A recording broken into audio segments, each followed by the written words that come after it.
Hey everybody, Guy here from Chit Chat. Thanks so much for listening. I hope that wherever you are, whatever you're doing today, I hope you're well. Thanks for bringing us along. Right now, I might be in your AirPods or in your car. We're hanging out, we're chilling.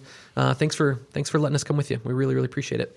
I just got done recording a really fun podcast with Rachel Lolmasteymaugh. Rachel is the new executive director for the Downtown Alliance, and man, I am so thankful that she's here. She's from St. Cloud. I'm thankful that she's in this position.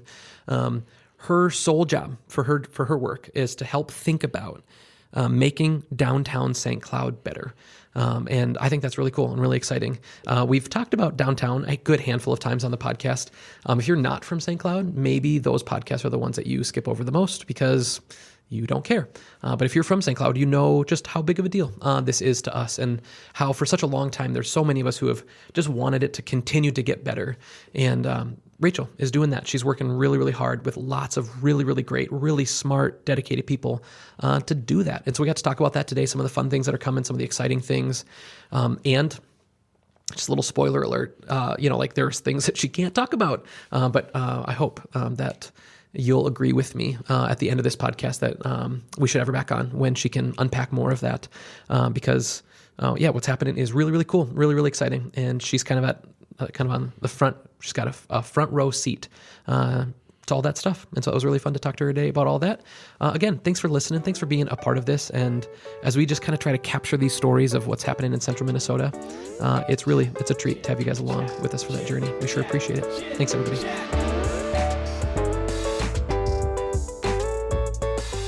This is Rachel Lolmasteymaugh, and Rachel is the new executive director. What's your title? Executive director of the Downtown Alliance. And in the past year, have you even hit a year yet? No, I'm in 7 months. 7 months in, yes. To be in the director of the Downtown Alliance, and she's hitting the streets, literally and figuratively, yes. Making our downtown better. And so the conversation that we're going to have today, hopefully, is going to be all about our downtown. We've, in podcasts before, we've touched downtown. We've with the mayor, we talked about downtown for a bit, but I'm really excited to talk with you just because this is your job. This is the thing that you do all day, every day. And we're down here, but when I'm down here working, I'm thinking about our business and stuff. And you're down here thinking about all of the businesses and all of the groups and all the things. So I think you have a perspective that I'm excited just to talk to. And you for sure see a whole lot more of probably the issues, I'm sure, and for sure the strength and the benefits that I just don't get to see every day because I also have to, figure out how to keep my business running and stuff. So yes. I'm excited for that. Maybe as we start, how long have you been in St. Cloud? Born and raised. Okay. Born and raised in St. Cloud. And as I was coming into this role, I talk about the fact that when I say I grew up downtown, I really did grow up downtown. My dad had an apartment above one of the shops. It was actually outside of, and if you've been in St. Cloud long enough, you'll know these references, outside McRudy's. And this is when all of Germain was cobblestoned over. Mm-hmm. So it was a walking mall. Mm-hmm. And the fun story that I like to talk about is I remember being really young, so probably about third grade, about 9 or 10 years old. And we would bring our soccer ball down to the Mall Germain. And did you know how friendly everybody was coming out of McRudy's pub? As a kid, these people are great, and they'll play soccer with you, and they'll have fun and laugh. It wasn't until much later did I realize why they were so fun and outgoing. But as a kid, we played soccer right outside McRudy's. There was a fountain downtown that we would play in, and downtown, I grew up here. Yeah. I grew up on the Mall Germain. Yeah. A weekend a month. So I always had something downtown. And then when I got into my teens, it was the Java Joint. Yeah. It was the Electric Fetus. Mm-hmm. It was Hemsing's Deli for lunch. There was all of these other reasons to be downtown. Mm-hmm. And then I'm in college. Mm-hmm. Well, that's when I started working downtown. If I needed money for books and rent, and that's when downtown was in its heyday. So I was bartending and waitressing, and that is how I put myself through college. After that, I've had, I moved out to Sartell. I have my children, but where do I come for entertainment? I come back downtown. And now I get to work downtown. Yeah. So I feel, I feel such a pull and such a home in downtown St. Cloud. I think that it actually maybe it was on the podcast, but in a conversation at some point, I had this like realization, this little epiphany that there's a chance that one of the things that I am like searching for still when I think about like wanting downtown to keep getting better, that it's actually nostalgia. That some of the things that it's easy, like thinking back to being 16, I'm driving a little blue Mazda and I'm showing up to the Java Joint for concerts on Friday or Saturday. And before that, I'm sitting at the meeting grounds, learning to like coffee and, all of that stuff, right? Everything had rose-colored glasses, but they maybe had rose-colored glasses not because everything was always flawless downtown, but because of this stage of life that I was at, this kind of like coming online and kind of becoming an adult. That's just a really powerful kind of special time of life. And so I had this epiphany that like, oh yeah, I bet you downtown had problems or things that they were navigating back in 2000, but it's hard to remember those when it's just so steeped in all this other stuff of, becoming an adult and having my kind of own independence for the very first time. So what are your thoughts on that? Do you look back on that and do you think that we give too much to the past when we think about downtown because of some of that nostalgia? I think we do it not just with downtown, but every story in our lives. When I think it's scientifically proven that you are more likely to remember good memories over bad ones. And so, yes, I do believe that. And where we go from here, it's my job to look at the optimism and the potential of downtown. So I see that. Yeah. When people talk negatively of downtown, I actually have to put on my other glasses and think with the other part of my brain, okay, I see how you can see how you feel about that. But all I see is so much potential. And I am so optimistic about where downtown is going.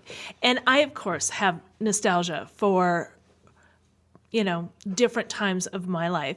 But would I ever go back? I would never go bartend again. No. I can't stay up past 9 p.m. It wouldn't work for me. Yeah. But I love that there are good memories downtown. And how can we make those for the next generation? Yeah. Now that I have kids, that are 10 and 12, in the next 4 years, right? Which will go so fast. I mean, the with James, my son, the first 12, like, a second ago, I was holding him as a 1 second old baby, and now here we are, and he's 12, and he's getting tall. In 4 years, him driving, it's going to happen so fast.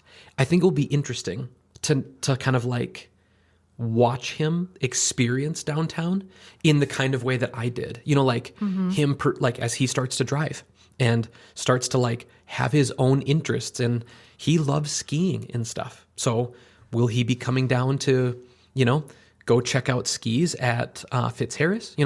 Maybe is he going to be getting coffee or going to lunch or all that? Like as he starts doing that stuff, it'll just be interesting to watch him kind of experience that.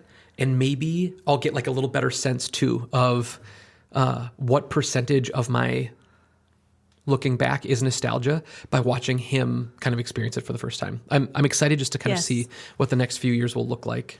And I just had that with my son. His favorite restaurant is MC's Dugout. Okay. And I worked there in college, and I like it. It's very, very good.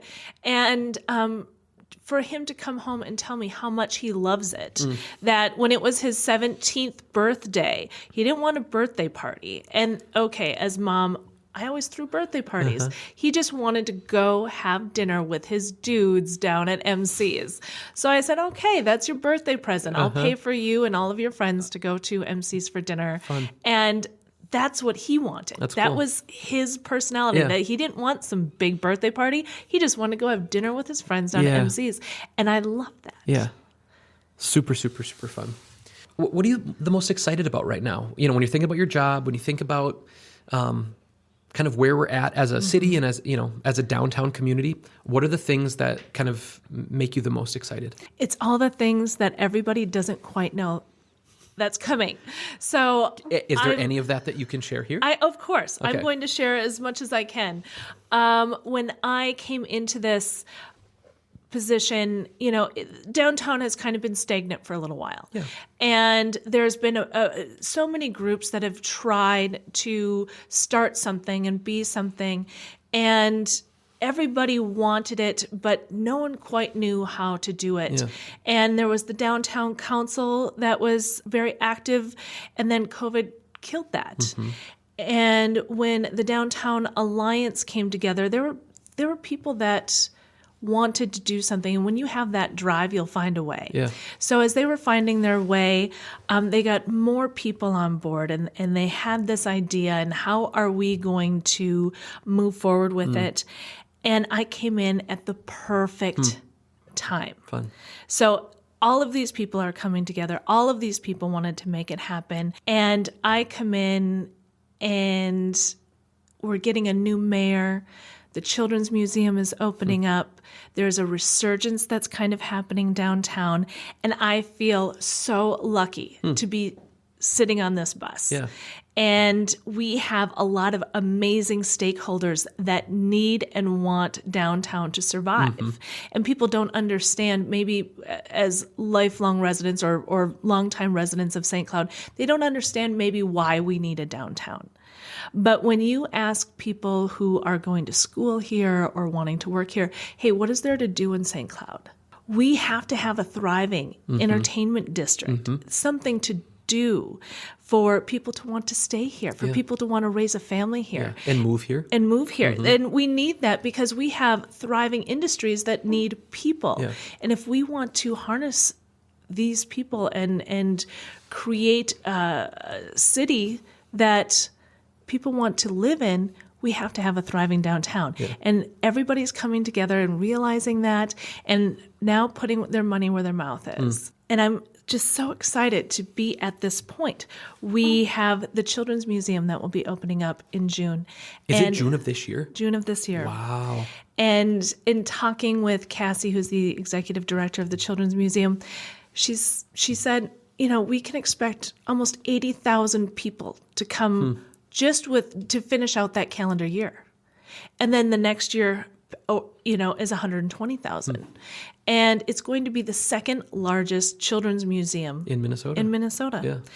And that will help change the perception of downtown, because what we know is we will never put families in a place that's dirty and dangerous and dingy, whatever people think of downtown, and it's not true, but they know once they see families walking around, once they see families excited to be there, it's going to change that perception.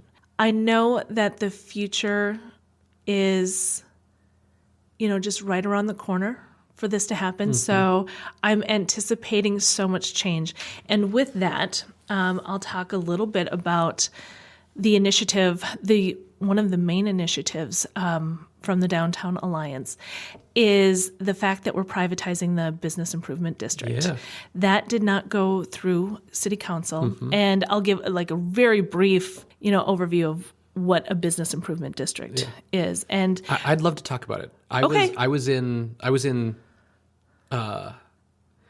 vocal in I didn't go to City Hall or anything like that, but I was not a fan. And so I'd love to have a conversation, because now's the time. Let's do it. I really want St. Cloud. I want downtown to do well. It felt like the wrong thing. I recently had a conversation with Rick Bowerly about it, and he's so smart. He cares so much about downtown. And when I found out that he was excited about it or interested in it the way that he was, it kind of gave me pause, just because he's a really, really smart dude. And so it's I wonder if there's something that I'm missing with it, Okay. And so he and I had a really great conversation, and I'm not 100% sure that I agree, but this is my thought with it. All right. In a kind of way, as businesses continue to not do well and leave, and whatever, and it's all for 100 different reasons that stuff goes out, but it feels like sometimes there's fewer and fewer of us downtown, and sometimes it feels like the tax is actually being the ones kind of downtown, kind of fighting for it to, and it felt like that was like heaping on a little bit the people that are already kind of trying to be a part of downtown doing well. My thought is if a thriving community needs a thriving downtown, then that should be held at a higher, rather than just like building owners and business owners that are downtown. The bag, so to speak, should be held at a higher level, like at the city level. And so I want funds to come into downtown. It just felt short-sighted to heap that burden on the small handful of people that are, down here as the business owners and building owners. Well, because one, it's not for the business owners. It's the building owners and the land owners that would have been taxed. Right. And we own a building. Yes. So you as a business owner, building owner would have been taxed, but your business would not have been taxed. So we're talking, I just don't want anybody who's listening that owns a business downtown thinking that they were going to get taxed. No, it's definitely the building owners. And in talking with Dave Kleiss about this, the Business Improvement District would allow us to earmark those dollars for just the downtown, where they could not legally tax all of St. Cloud or a certain percentage part of St. Cloud and earmark it for downtown. Okay. That's what a Business Improvement District does. It allows you to earmark those funds. So if they raise taxes, that would have to, for cleaning up safety and cleanliness, it would have to go to be dispersed equally or in a place of need. Where if you actually look at the stats for downtown, it's a very safe place. Agreed. But the perception is that it's not. So they could not deflect these tax dollars to police an area that's statistically safer than some areas. And can you use tax dollars for just perception? No. It has to have concrete, backing. So in order to do that, we would have had to do the Business Improvement District. Does that make sense? I mean, you explaining it right there was more explanation and clearer explanation than I feel like I got in the handful of weeks where it was a big conversation. Yes. I think there was missed opportunities to be able to explain that. And honestly, when I had first come on and I was listening to it, it was very confusing for me as well. When I took the job and they said, and there's a bid that's going to go through. Oh, okay. I need to learn about that. But it's in explaining it for the last, 4 months, I've been able to, really flesh that out. Yeah. Okay. So A, good to learn. B, you were saying so the bid didn't pass, but did not. It's been privatized. So maybe jump back in to what does that mean that the bid got privatized, and how is that a good thing, better thing, worse thing than So the mayor's task force, and I want to give credit where credit is due. I had nothing to do with that. And the mayor had a task force that had Rick Bowerly, Greg Winfeld, and a bunch of other amazing people trying to work towards this. And in doing so, they raised $750,000 from businesses not in downtown, all around downtown. They were stakeholders who want downtown to survive for the reasons that we had just discussed. And when the bid didn't pass, they had pledges of these dollars. What were they just going to let it go?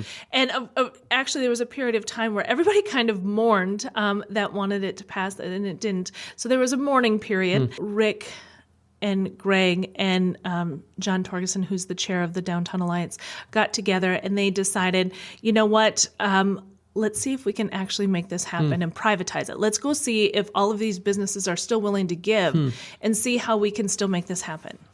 So it is no skin off of anybody's back at this point downtown unless you are stepping up to give to this initiative. Interesting. And so now those dollars, because that's private and not public, so they can probably be spent in a different kind of way or with more. Yeah, I guess maybe could you just explain what's the difference now with those dollars being privatized? How can they be used in a different kind of way than if they had gone through the bid? Well, now it's caused a chain reaction of events. The chamber was housing the Downtown Alliance, and so we were under their tax number, and they are taxed as a 501c6. And I don't know if you want to know about all of this, but I want to give this as a background. So a 501c6 is a membership-based organization, a nonprofit. In order to give tax-deductible funding, it has to be a 501c3? 501c3. So we are now graduating or moving on from the chamber so that we can create our own 501c3. Interesting. And that way, the funds that we collect will be tax deductible. And with those funds, we are going to continue with the efforts of what the bid would have done. And we are hiring the same company that we were trying to hire before. It's called Block by Block. They are going to do the same things that they were going to do. They were going to have safety ambassadors downtown. They were going to have some cleanup efforts downtown. The ambassadors were here to help with parking and wayfinding and Will they have like bright coats on, like that kind of thing, like in Minneapolis? Yes, Yeah, exactly. Cool. It's the same company that is in Minneapolis, Duluth, Fargo, that has really helped change those cities and has elevated their downtowns that we would be bringing them here. Cool. Now, it's not the same. You know, if we were having tax dollars and earmarking that, it would have been more like we would have funding. Okay. But we don't have that. So we've scaled it down to, instead of having it 5 days a week, we'll have it 3 days a week. Instead of having, 6 ambassadors, we'll have probably 3. But the intent is still there. Hopefully the outcome will still be there. Yeah. And people will start seeing this change. When there are boots on the ground, when there's people out there that are cleaning up, that are helping, that are available to the public, that's cool. That'll start changing the perception. Yeah, I love that. When I'm downtown Minneapolis and you park somewhere and you're trying to find your place, it's obviously you can pull out your phone, but I mean more times than I can count, I've just like walking down like, hey, to the person in the blue jacket, hey, is First Ave, is the concert, I'm just like 2 blocks this way, right? Oh, it's actually this way. Yes. There is something really sweet about having the kind of that human interaction in our town. I'm excited about that. So obviously those people, the salaries and that's not a one-time cost, that's an ongoing cost. Correct. So is there a hope that the people that have given these funds this one time will be making an annual pledge to keep doing that? Or how will this thing be funded long-term? Long term, we haven't gotten that far yet. Okay.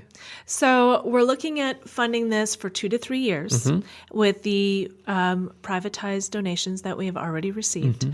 After that, if it's working, I think the business owners are going to step up and pass that bid. Yeah. Like, we love this. Let's keep it going and let's add to it. The building owners. The building owners. Yeah. Did I say business owners? Did. I'm sorry. So the building owners will step up and realize that when they have thriving businesses in their buildings, that this is worth it. When their building property values skyrocket because now this is a place to be and a place to own property, that it's going to high tides raise all ships. Yeah. And they'll step up and want to pass that bid. If it's not working, then the privatizing the bid, will go away and we'll try it and we'll work on something else. New. Yeah. But we have such high hopes in this and it's worked so well in other industry, in other cities, that we're excited to have it here. Yeah. I had a conversation earlier today with one of my business partners about trying something in one of our businesses, and the nature of the conversation was like, we're going to try that. And if it doesn't work, who cares? We'll just try the next thing. Like, downtown has value. Yes. We're excited what it has been. We're excited about what it is. And we're really excited about what it could be. And so if this particular thing doesn't work, none of that value changes. And so it's just like, okay, move on. What's the next thing in our business? Learn from it. Yeah. Yes. I said, let's just throw stuff at the wall, and let's just see what sticks. Yes. And if it doesn't work, we just move on to the next thing. And I think with this bid or, privatization of this bid, luckily we know that Duluth has already thrown that at the wall and it stuck. Yeah, And that's great. Fargo's already thrown it at the wall and it stuck. So we are coming at a place knowing that it's worked in other cities. So we have no reason to think it's not going to work here. Do you have any idea in those communities where a bid passed, did it pass on the first go? Yeah, I can't tell you that. Yeah. I'm not really sure. I wonder if are we a more skeptical people? I wonder, what that is. I think if you look on the comments on social media, I think the area is quite skeptical about downtown. I just challenge everyone to come back in 1 year from now. Yeah. Come back in a year and tell me those same things. Yeah. Because it's going to be an entirely new downtown. I'm happy to be here no matter what, but it's exciting that there are, all of these conversations. So many of the people that sit across from me here at this table, they're here for a reason. They are plugging in, not just into our downtown, but into our community in general, and so many of them specifically in our downtown. I'm just so happy. I'm excited to, play some small little role in that. And again, this place that I kind of became a person. Mm-hmm. It's fun to kind of have a seat at the table and be here in this building. And this building's really old. Construction started in 1899 and it was finished in 1900.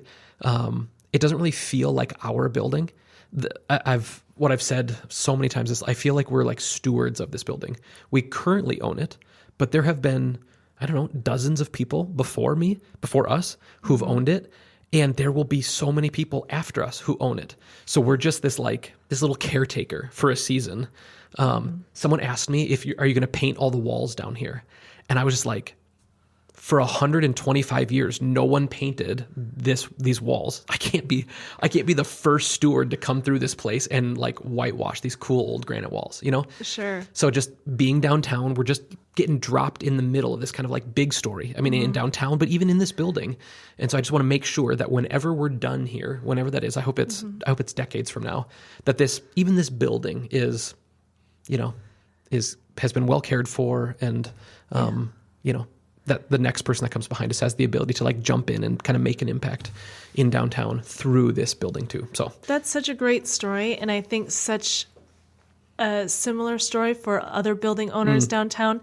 This has its own world, its own ethos, its own personality. Yeah. And there is something special about being downtown. Yeah. When I recently had gotten the job, a neighbor across the street from mine, from where I live, said, hey, I owned a building downtown. And we had an hour-long conversation about some of his stories about downtown. And as I go and meet different building owners and business owners, everybody has their own story. For sure. And everybody living in their own, world within downtown. Mm-hmm. Some of the stories are absolutely amazing. Yeah. I think that's even a little piece of this podcast is just can we just capture some of those and, be a part of preserving this little snapshot in time. One of the things that we've said for the podcast is that we're going to do 52 of them. That we're now beyond 52. There was a chance that when we started this that we were just going to do 52. And it just felt like even if we just do 52, it will, because the internet is forever, they'll just live, just like this little time capsule that will live online. This is what was happening in downtown, in St. Cloud proper and downtown St. Cloud in the year 2024 and 2025. And that someday, if somebody just wanted to know, oh yeah, my grandfather was born in 2024, presumably they'll be able to find this. This thing that we're doing right now, which is just this little sliver. It'd be so fun. I would give anything. This building was Thielman and Sons. Oh, there's a photo upstairs of this youngish looking man. I don't know. He's got a suit on, but he's probably 30 maybe. I don't know. But that guy, I want to talk to him. He's the guy that built this. His name was on the outside of the building. What was it like to oversee the construction of this? And what kind of risk did you take financially? And how did you get your seed money to start that? That would have been so fun to know. And there is also something that's kind of fun that it's kind of lost to a certain extent. Some of that story is lost, but it'll be really sweet because of this technology that if someone wants to look back at just this little snapshot, it will be well documented. And so even if it was just 52, I was excited about that. But we're going to keep pushing on because... What number are you at now? I don't remember. This is maybe... We're near on 60. Yeah, Okay. mid to late 50s, I think. Okay. We could go online and look. But yeah, anyway, I think the story of downtown is really, really fun. And we're just excited to just play a small little role, even in the just like kind of the capturing of that. Story is the driving force for us here at Switchboard. Story is also the reason that Chit Chat exists. We tell stories of the people around us through photos, videos, branding, and websites. Story helps us find meaning, and it draws a community together, and we would love to help tell your story. You can find us at www.switchboard.mn. We would love to meet you. We'd love to talk with you and learn more about the story that you are trying to tell and how our story-driven marketing tools can help you communicate better. Can't wait to talk to you soon. I have a picture that was given to me that has been held from the Downtown Council, and I don't know where it came from, but it is of old downtown. And I sit there and I start picking out buildings, Yeah, and I know where you were. Yeah. Yes, and how much it's changed or what was new. It has the old library in it that the River's Edge has now taken over that area. But So I what love year? that. What year do you think the photo was? I would say 60s. no, it's older than that. But I would say early 90s. Okay.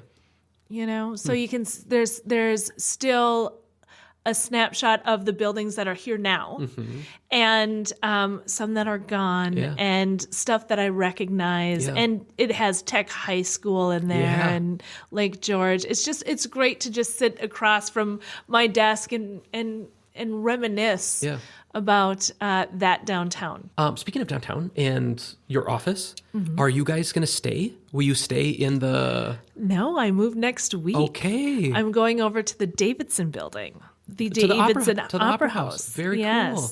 And GSDC is also moving in there. They are housing me as I am a bit of an orphan right now.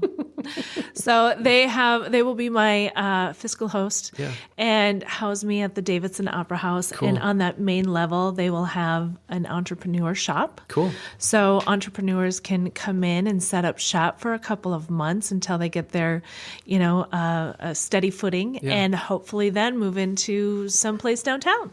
Is our cool. hope, or wherever they decide their business takes them. Yeah.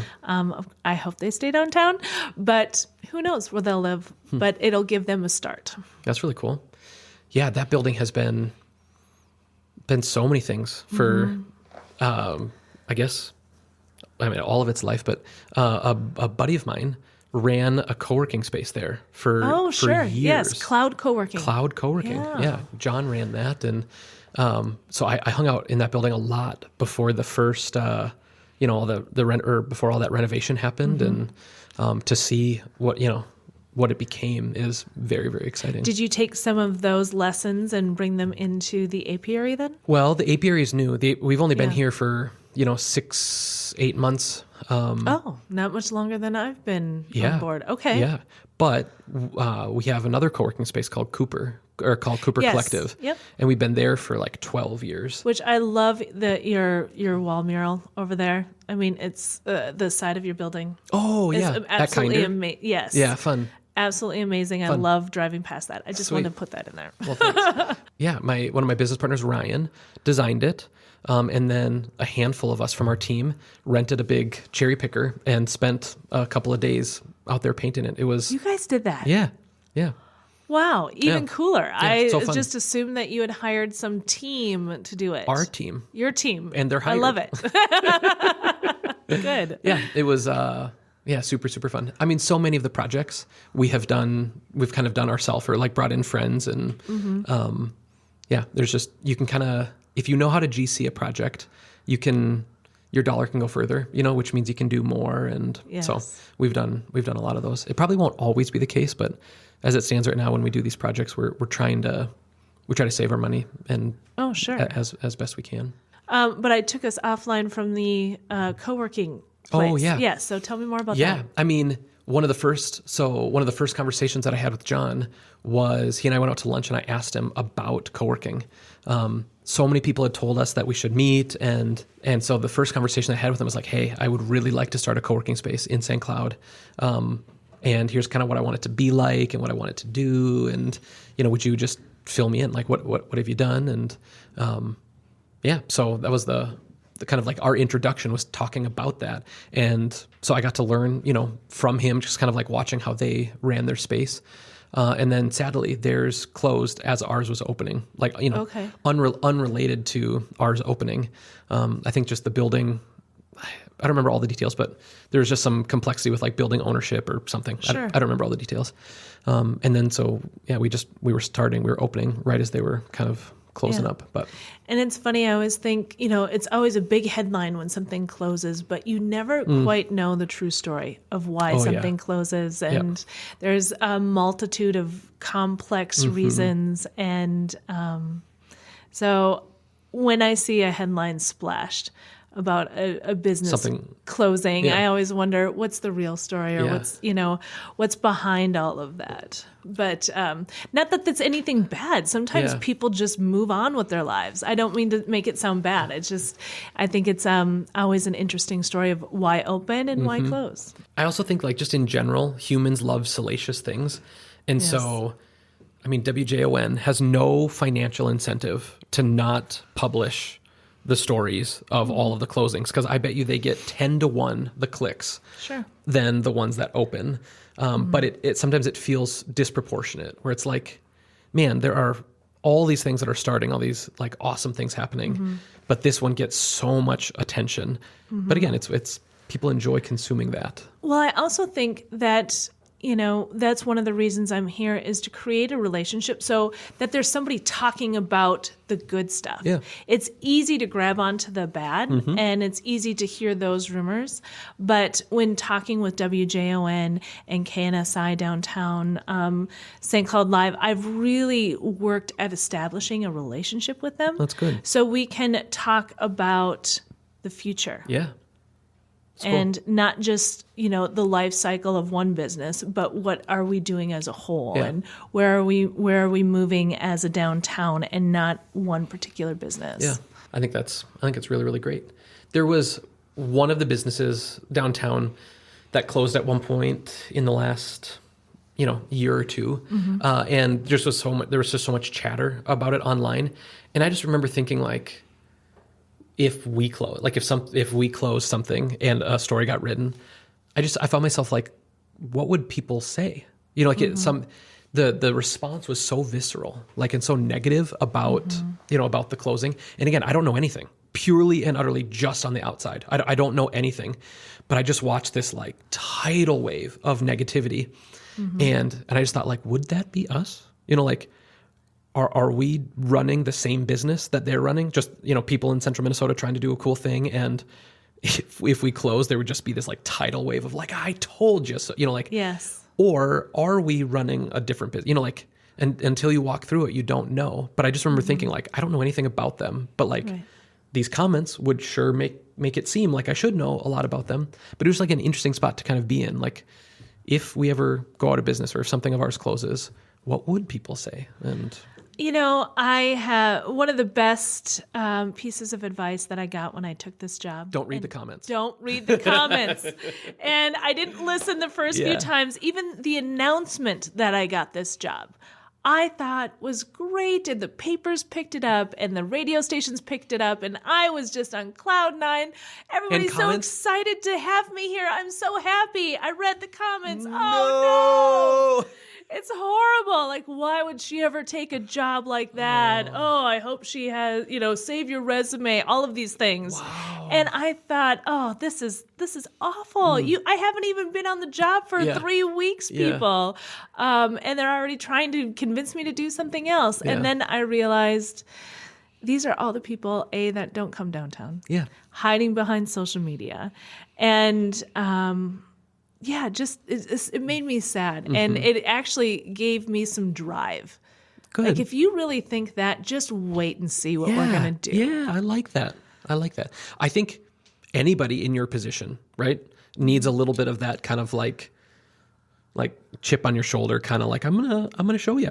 Right. Well, I'm glad you got that. I'm glad that you got that. Thank you. And we're rooting for you. Like, I mean, I'm so excited that I'm excited it's you, first of all. Thank you. And that the position exists. You know, it's like, it feels like kind of about time. You know, like this is like we have someone that's focusing on downtown specifically, right? We got a lot of people like looking after St. Cloud. Super excited about that. Thanks everybody for doing that. Yes. But like just downtown, like border to border, your energy's there. I'm really excited about that. I'm excited too, and I love it. And, you know, we have to succeed because what's the alternative? Yes. What's the alternative? We are going to succeed because we have to, because there are so many people behind us, because there's so many people that want it. We have to succeed, and we're going to. So it's this job is so exciting right here, right now.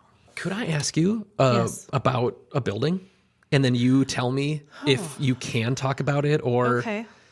or you can say like, I'll tell you, Guy, here's your options. You can answer the question, Okay. or if you can't answer it live, you can tell me once we turn off the cameras. All right. But see what I did here? Like I'm gonna find out either way. I'm just kidding. Can we talk about the Herberger's building? Yes. It's so big. It's huge. It represents such a large chunk of our downtown. Yes. And it is so empty.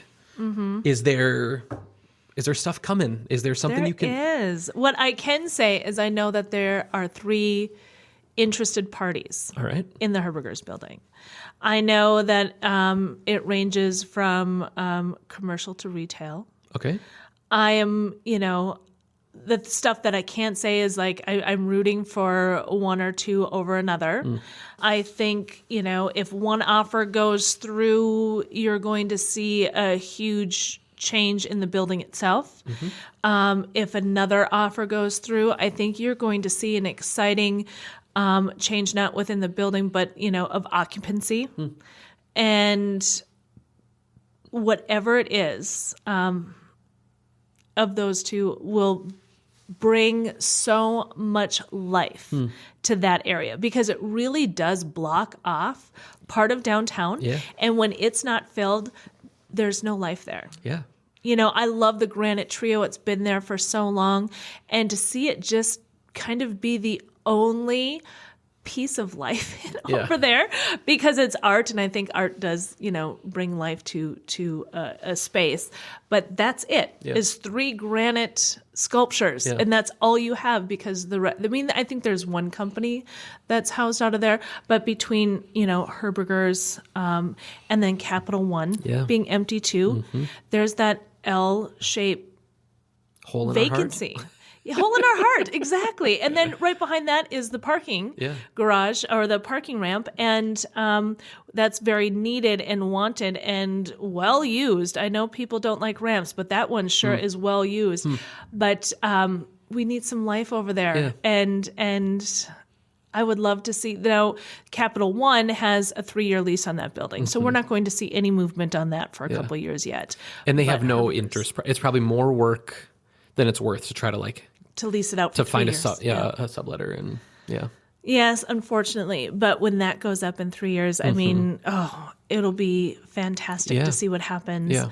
And I know the jiu-jitsu building is open on the corner across from that area. It was a bridal store first. What was the bridal store? Or it's life was before it the like jiu-jitsu place. Davidson Bridal or something? I can't remember what that. It's been a couple time. of different things. Yeah. Yep. And I know that is open and for lease. And once the Children's Museum goes up, I can't wait to see the businesses that will come flocking downtown. That's cool. So a building as big as as Capital One, do you think that it could be one employer again? Like it felt a little crazy just that a organization as big as Capital One would put as many people as they did in St. Cloud when Minneapolis is close. You know, just right. Do you think that there's a chance of that, or is there one of the possibilities of like it being multi-business.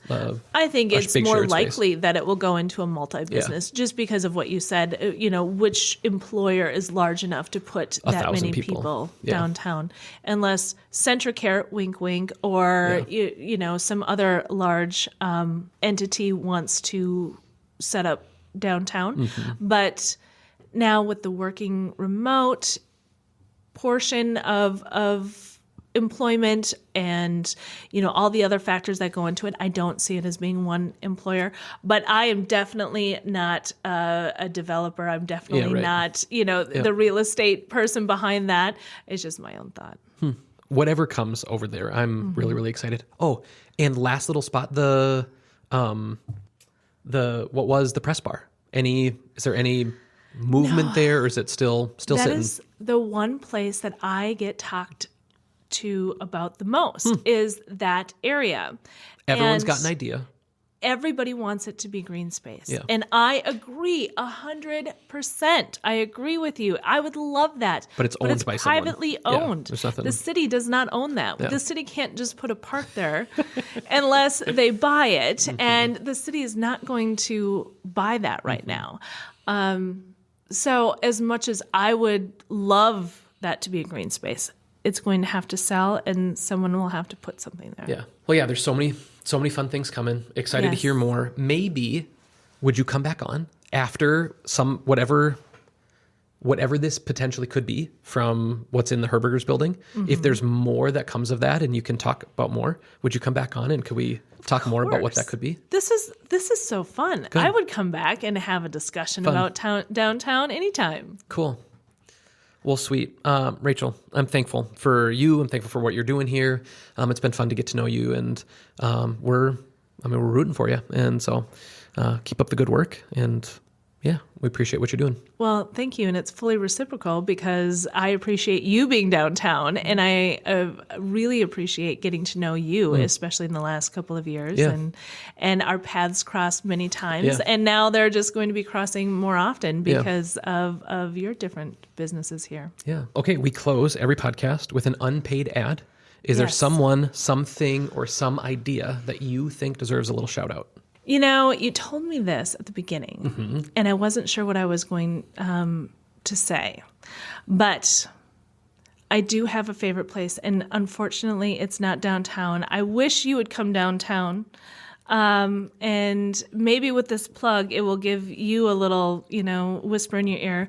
But one of the best sandwich places that you will find is Bo Diddley's. Yeah, Bo Dids. I love me a shawarma from Bo Dids. All right.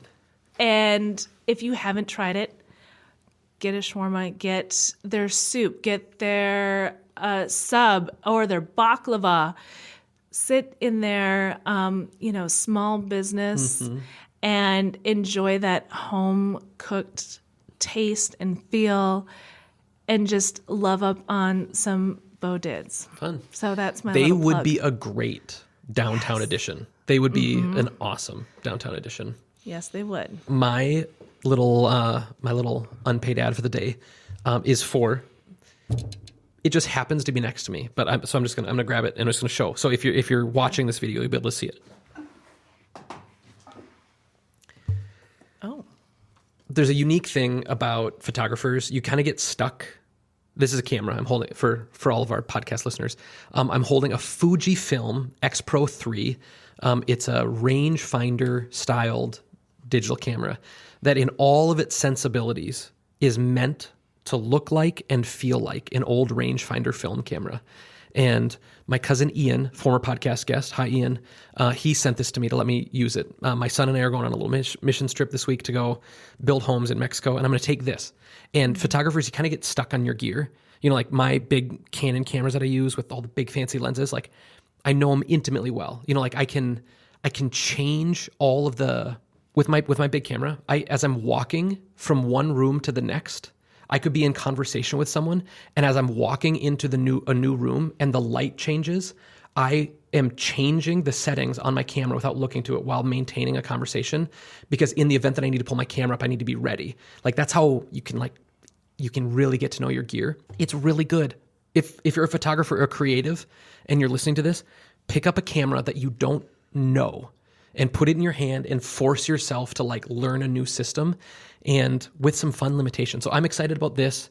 I've already enjoyed shooting on it, and I'm excited to go on vacation, or not a vacation, go on a trip with this. So A, you could go and check out this camera, and B, if you're used to something, just intentionally pick something different and give it a shot. That's my little unpaid ad for the day. Stretch yourself with new gear. I like it. All right. Well, sweet. Rachel, thanks for coming on. You're signing off. I wanted to add something, and you can cut this out if you want. No, here's the deal. We can do whatever we want. There's no rule book, and if there was, we would have written it. So you can. And I'm sorry, I'm not as much of a rule follower. That rule book is probably out the window already. Great. I wanted to touch base, and I know you're a little bit modest about this, so cut this if you want it. But can I just say, when you reached out to everybody about the cleanup crawl before Bold and Bright, that meant a lot to me. Now, it's something that I've done a little bit downtown, and it was a cold and windy day. It was so cold. But there were people that came out to clean up the streets, and as I was doing that, I was being so grateful. Grateful for so many reasons. One, grateful that you did that and brought different businesses to the table than I could have. Grateful that I was being allowed to go out and help downtown. And then grateful that the garbage I was picking up wasn't mine. And let me touch on that for a second. I had once asked somebody, an important person that knows maybe the homeless population better than I do. And I said, what I don't understand is why they leave everything so dirty. Why always the trash where they're at? And he said, Rachel, when you're looking for your next meal or you don't know where you're going to sleep that night, the last thing you're thinking about is throwing something away. And it made me just sit up and change my perspective on everything. And as I was picking up some trash in the alleyways, and it was obviously someone's place where they had slept, or someone's place where they had to enjoy their meal in a cold, alley. I was just so grateful that I wasn't having to eat my meal there, that I wasn't having to sleep there, and that I was happy to be able to clean up those remnants so that, that person could move on and hopefully change their life in a better way. So in a roundabout way, your cleanup crawl made me feel so good and so grateful at the end of that very bitter, cold day. Well, thanks. It was fun. Just like the different people that came out from the different businesses and different organizations. Really, really fun. And yeah, we're gonna try to. We have it scheduled for once. We're gonna do it once a month. Okay. The same deal. And that's fantastic. And if I can, bring some volunteers, I did not want to take it over or anything, so I didn't reach out, but I will be happy to it's not our thing. Broadcast it was just like we could, the whole just many hands make light work thing. Yes. Like if you put 20 people and everybody gave 1 hour, like how much could we get done? And so that was the deal. I mean, the next time, seriously, if you're listening to this, come one, come all. We'd love to have, we'd love to have you. And again, I love that. I think for some people, the issue downtown or, whatever the kind of the things that we face, sometimes they feel really big. And some of them are big, way bigger. Okay. Herberger's. Oh my gosh. It's such a huge, giant spot. Whoever's going to do something there, like they need a kind of money, a kind of access to resources and energy and idea that I am not in possession of. So everybody has some kind of limitation. Nobody is, every single person can be a part of picking up at least one piece of garbage. If you want to make downtown better, you can. Yes. You might not be able to buy the building and invest all of your resources into rehabbing that or, doing whatever needs to be done, but you can pick up a piece of garbage. And so that was it. Just if we all just do a little bit more of that, I think we can keep making our downtown better. I love that. And thank you for setting it up. So if you're listening, come next time. It'd be great to have you. Yes. Well, sweet. Thanks, Rachel. Thank you.